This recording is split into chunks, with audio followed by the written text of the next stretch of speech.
Okay, so let me get this straight. Trump promised to lower prices on day one, and the man he picked to be his chief economist just could not admit that inflation went up. Under oath, on camera. Truly shocking stuff. Thank you, Mr. Chairman. So, Dr. Phalen, if you are confirmed, your job would be to advise President Trump on economic policy. The Council of Economic Advisors is, quote, charged with offering the president objective economic advice, not political advice, objective economic advice. So let's go through a few objective facts.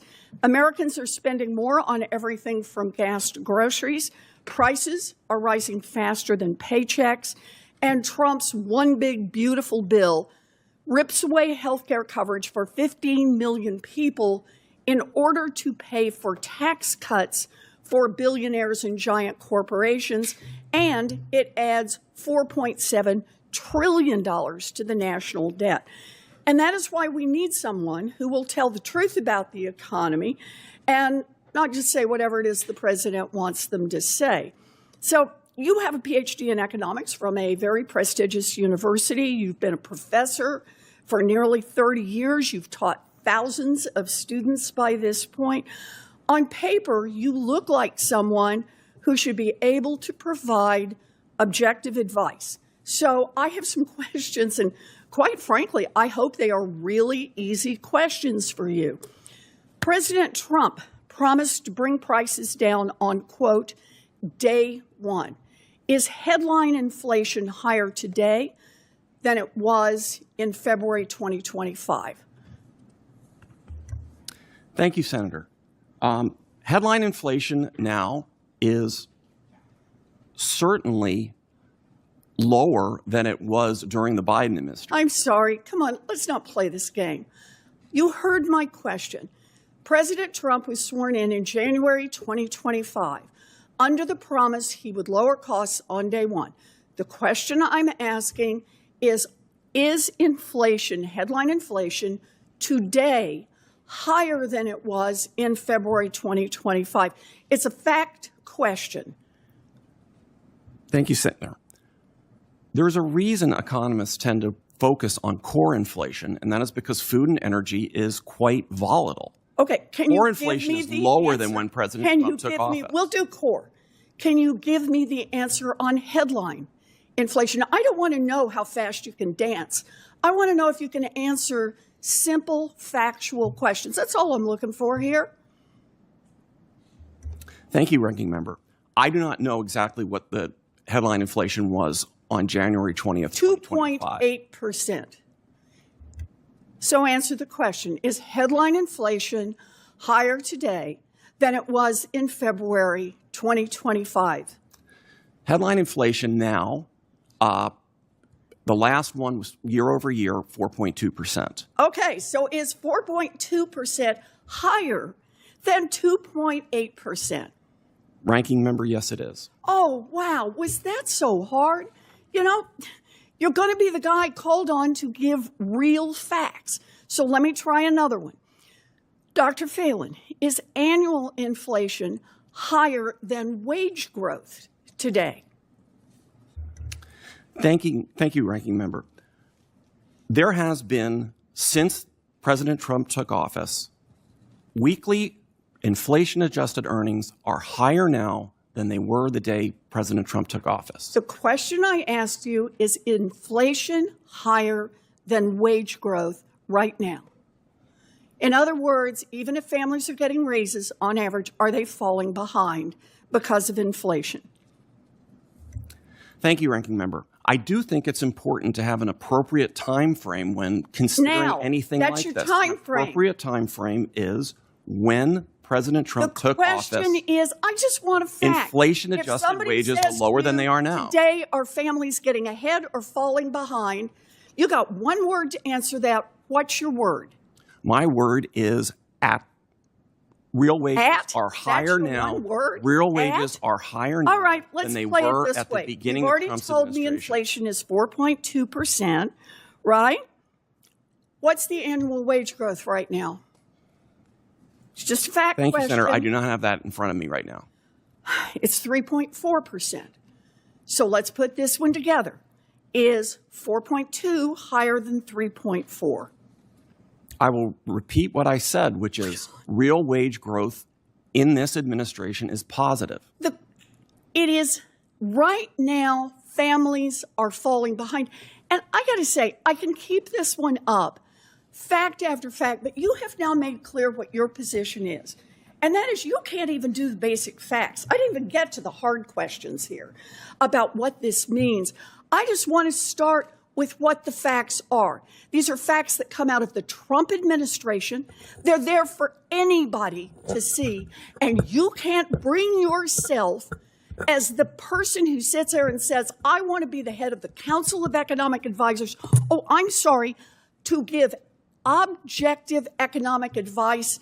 And you can't even say, yeah, inflation is running higher than wages right now. And we're still going to try to keep it on behalf of the chairman to 5 minutes. Fair enough. I think this person has disqualified himself. The nominee is Dr. Phalen, PhD in economics, nearly 30 years as a professor, thousands of students taught. The accountability figure is Senator Elizabeth Warren, and she is not asking him to solve anything. She is asking him to state one public fact from his own administration. Headline inflation is running at 4%. 2% while wages grow at 3%.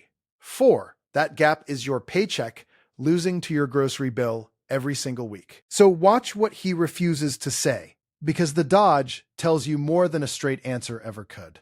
Warren does not need a speech here. She just makes the question narrower and narrower until there is nowhere left to hide.